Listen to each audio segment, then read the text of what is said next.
ஒருத்தர் தன்னோட அம்மாவின் பிறந்த நாளுக்காக அவங்களுக்கு மிகவும் பிடிச்ச மஞ்சள் ரோஜாக்களின் பொக்கே வாங்கி அனுப்பலான்னு ஒரு பொக்கே ஷாப்ல தன்னோட காரை நிறுத்திட்டு உள்ள போறாரு. அந்த கடையின் வாசல்ல ஒரு சின்ன பொண்ணு அழுதுகிட்டு நின்றுக்கிட்டு இருக்காங்க. ஏமா அழுகிறீங்க, யாரையாச்சும் தொலைச்சிட்டீங்களான்னு ரொம்ப அக்கறையா கேட்கிறாரு. இல்ல அங்கிள், எங்க அம்மாவுக்கு இன்னைக்கு பிறந்த நாள், அவங்களுக்கு வெள்ளை ரோஜானா ரொம்ப பிடிக்கும், ஆனா அதை வாங்கி அவங்களுக்கு கிஃப்ட் பண்ண என்கிட்ட காசு பத்தலைன்னு சொல்றாங்க.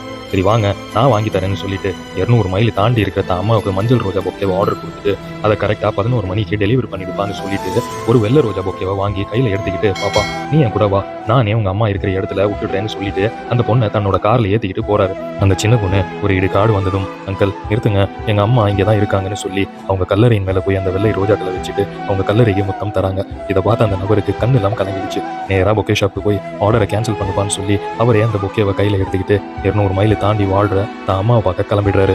லைஃப் ரொம்ப சின்னதுங்க. உங்களுக்கு நெருக்கமானவங்களை மிஸ் பண்றதுக்கு முன்னாடி அவங்களோட எவ்வளோ டைம் ஸ்பெண்ட் பண்ண முடியுமோ பண்ணிடுங்க. ஏன்னா ஒன்ஸ் மிஸ் ஆனவங்களை திருப்பி எந்த உலகத்துல கண்டுபிடிப்போம்னு யாருக்குமே தெரியாது.